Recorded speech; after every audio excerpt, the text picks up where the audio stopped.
Hey everyone, welcome back. So in today's video, I'll be sharing some do-it-yourself masks that were shared with me by experts. I have two experts in the house. I have Dr. Geetika, who is a dermatologist, and I also have Dr. Akanksha, who is an Ayurvedic doctor with Forest Essential. So they were kind enough to share a lot of recipes with me. So I am sharing some of my favorite ones in this video so that it helps you guys. And most of the recipes have ingredients that you have already, so you guys can do it yourself. So if you aren't subscribed to my channel already, make sure you hit on that subscribe button, hit on that bell icon so that you are notified whenever I have a new video up. And without any further ado, let's get into it.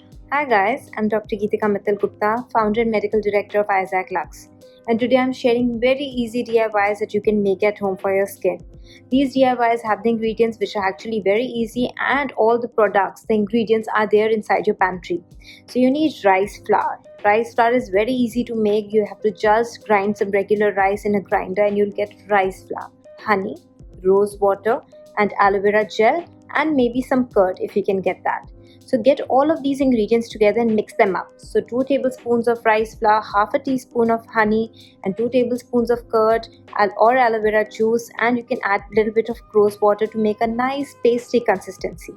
Apply it all over your face, clean dry face, and leave it on for about 10-15 minutes. After 10-15 minutes, you can wash it off by doing some circular motion and follow it up with rose water or with some hydrating cream. These products, the ingredients that I'm using in this DIY is actually very fascinating. Rice flour has natural PABA, which is a natural sunblock.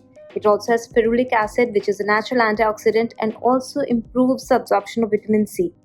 It also has allantoin, which helps in retexture and also hydrating the skin.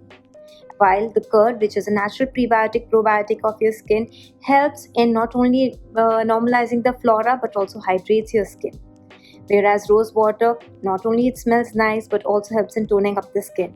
Together with that, aloe vera not only helps in retexturing your skin but also soothes down the inflamed skin. Hope you like it. Stay home, stay safe. Doctor also gave me a DIY face mask for dry skin, and all you need is oats, coconut oil and warm water, and mix it all together. You can even warm up the coconut oil a little bit and mix it till it gets mushy and apply it all over your face. It works best when you apply it with your hands. Next, I have a DIY acne spot treatment that was suggested by Dr. Akanksha, and all you need is nutmeg powder, a little bit of rose water, and mix it till it forms a paste, and then use this as a spot treatment for your acne. Next, we have a hair mask for dry hair.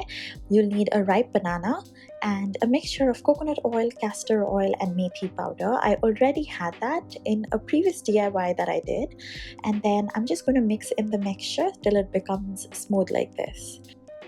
I like to apply it mostly on my ends where it is really dry, and this was suggested by Dr. Geetika as well, and you can keep this on for half an hour to an hour and then wash it off. Next, we have a hair mask for dandruff, and this was suggested by Dr. Akanksha. You will need coconut milk, which is a great alternative for coconut oil. It's lighter, some curd, lemon, and a little bit of neem oil, and mix it all together like this. It looks like a conditioner, and you can apply it all over your hair like so, or just onto your scalp. And now Dr. Akanksha is going to tell you some do's and don'ts when it comes to DIY treatments. Hello everyone, I am Dr. Akanksha Kotibhaskar from Forest Essentials, and today I'll be talking about masking. So we've been using a lot of masks since quite some time, right? And right now, given the circumstances, while we are staying at home, we are doing a lot of DIYs. So today I want to share a few details, especially when we do DIY masking, right? So the first important thing is, when we want the mask to absorb better, what you can do is always apply them on the skin against the direction of the hair follicles. That makes the absorption much better. Whenever using masks that have powders in them, make sure that you don't wet till they are completely dry. Always when they are semi-dry, hydrate them again by applying a little bit of water or rose water, and then just wash them off. Also, with the hair masks, make sure that they are cleansed very well. A lot of ingredients that go into hair masks can be quite sticky and challenging to get off. So, whenever such things happen, make sure the hair is cleansed properly, otherwise, it can do more harm than good. I hope you enjoy masking this season and stay home and stay safe. Thank you.